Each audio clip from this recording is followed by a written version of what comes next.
Explanations of attachment. Describing the evolutionary theory. The evolutionary basis of attachment is a theory that comes from Bowlby in 1969. He proposed that babies come into the world biologically pre-programmed to form attachments with others because this will help them to survive.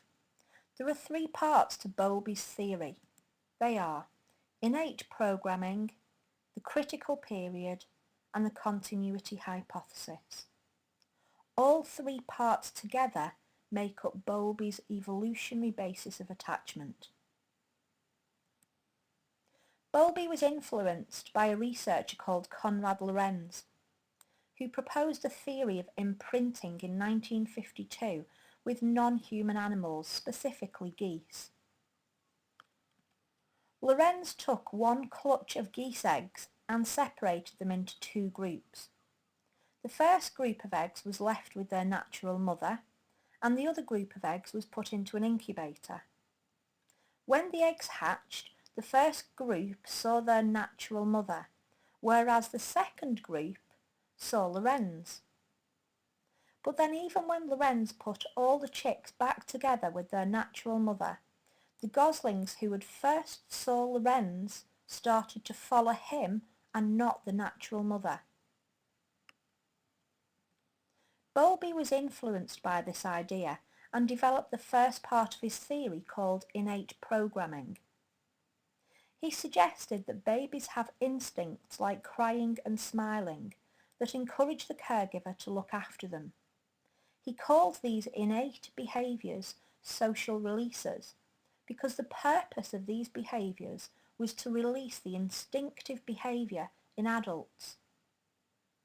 Bowlby theorised that parents, especially the mother, according to Bowlby, also have innate instincts that are designed to protect their babies from harm.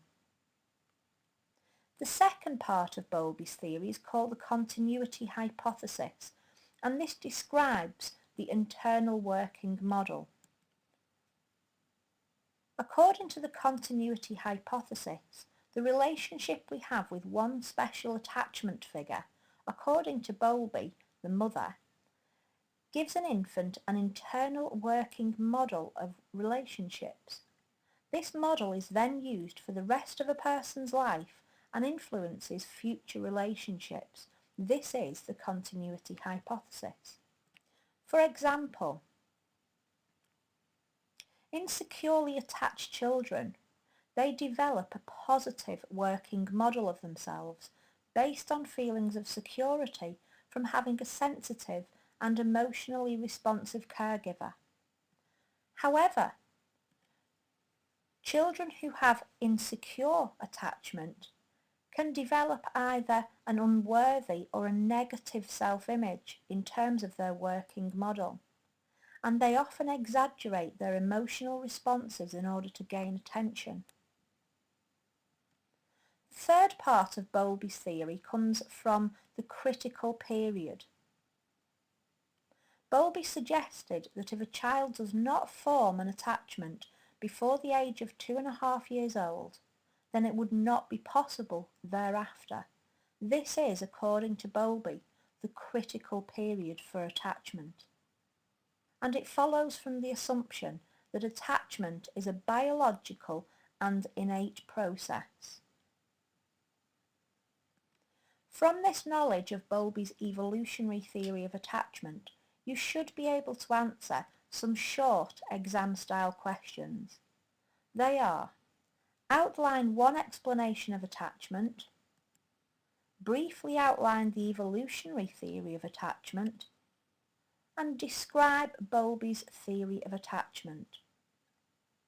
They are three potential exam-style questions that you could encounter on this next exam. However, they all require the same answer, or very similar according to the marks. You should have a go now at producing an answer for a 4 or 6 mark response.